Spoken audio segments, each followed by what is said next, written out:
മക്കയിൽ നിന്ന് മദീനയിലേക്ക് സഹാബത്ത് പോകാൻ നേരത്ത് പറഞ്ഞു, പോകണമെങ്കിൽ പൊക്കോ, ഈ നാട്ടിൽ ഉണ്ടാക്കിയത് മുഴുവനും ഇവിടെ വെച്ചിട്ട് പോണം.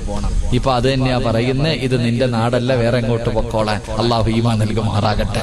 ഇത് എന്നെ ഇപ്പൊ പറയണത്, എടാ ഇത് നിന്റെ നാടല്ല, നീ വേറെ ഏതോ നാട്ടിൽ ജനിച്ചവനെ പൊക്കോ, എല്ലാം ഇവിടെ ഇട്ടിട്ട് പോ, ഗവൺമെന്റ് തന്നിട്ട് പോ. ഇതാ ഇപ്പൊ നടക്കാൻ പോകുന്നത്. അള്ളാഹു ഈമാൻ നൽകുമാറാകട്ടെ.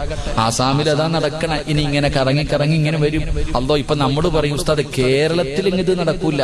ആരാ പറഞ്ഞ നടക്കൂല? ഇതൊക്കെ ഇങ്ങനെ വരും. ഇതൊക്കെ വരണമല്ലോ. ഇതൊക്കെ വന്നാലല്ലേ മഹദി ഈമാൻ വരത്തുള്ളൂ. അള്ളാഹു ഈമാൻ തരുമാറാകട്ടെ. അള്ളാഹ് ഈമാൻ തരുമാറാകട്ടെ. വെറുതെയാ മുത്തുനബി പറഞ്ഞ ഹദീസ്, വെറുതെയാ. തല്ലും ഇതിനേക്കാളും പീഡനങ്ങൾ അനുഭവിക്കേണ്ടി വരും. ഇതെല്ലാം കഴിയുമ്പോഴേ ആര് വരത്തുള്ളൂ? മഹ്ദി ഇമാമിന്റെ സഹായം വരൂ. അതിന് പുറകിലെ ഈസാ നബി വരൂ. അതിന് പുറകിലെ എല്ലാം കൂടെ അങ്ങ് മുകളിലോട്ട് പോകത്തുള്ളൂ. അള്ളാഹു ഈമാൻ നൽകുമാറാകട്ടെ. അല്ലാതെ ഒരടി തുടങ്ങുമ്പോഴത്തേക്ക് നിലവിളി